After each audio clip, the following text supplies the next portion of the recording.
টুকরা মাংস দিল না আল্লাহ।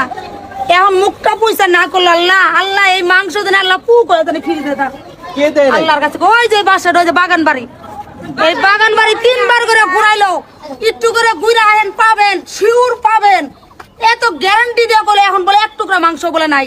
ঠাডা বলে বলে গরু হইতে বলে ফ্রিজে ঢুকে। কতক্ষণ বসেছিলেন? অনেকক্ষণ, মিনিমাম 3 থেকে 4 ঘন্টা। কয়টা গরু দিয়েছে?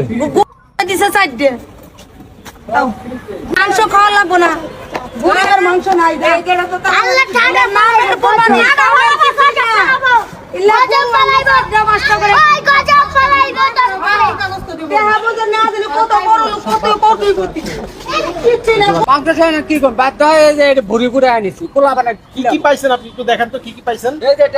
কোরবানির দিনে কি কি পাবেন এরকম আশা করছিলেন? আশা করছিলাম কিছু মাংস পাবো, পোলাবার নেবো, পোলা নিয়ে খামো, ওই আশা আর পূর্ণ হলো না। রাস্তা থেকে 1 টুকরা মাংস দিল না আল্লাহ।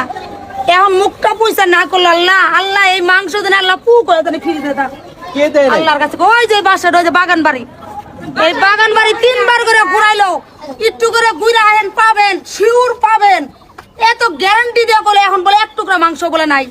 ঠাডা বলে বলে গরু হইতে বলে ফ্রিজে ঢুকে। কতক্ষণ বসেছিলেন? অনেকক্ষণ, মিনিমাম 3 থেকে 4 ঘন্টা। কয়টা গরু দিয়েছে? দিছে 4টে। মাংস খাওয়া লাগবো না, গরুর মাংস নাই। আল্লাহ ঠাডা মারের কোরবানি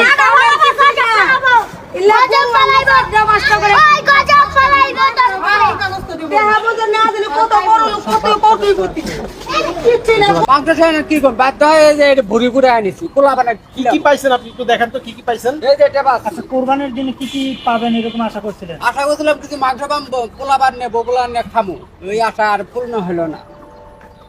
রাস্তা থেকে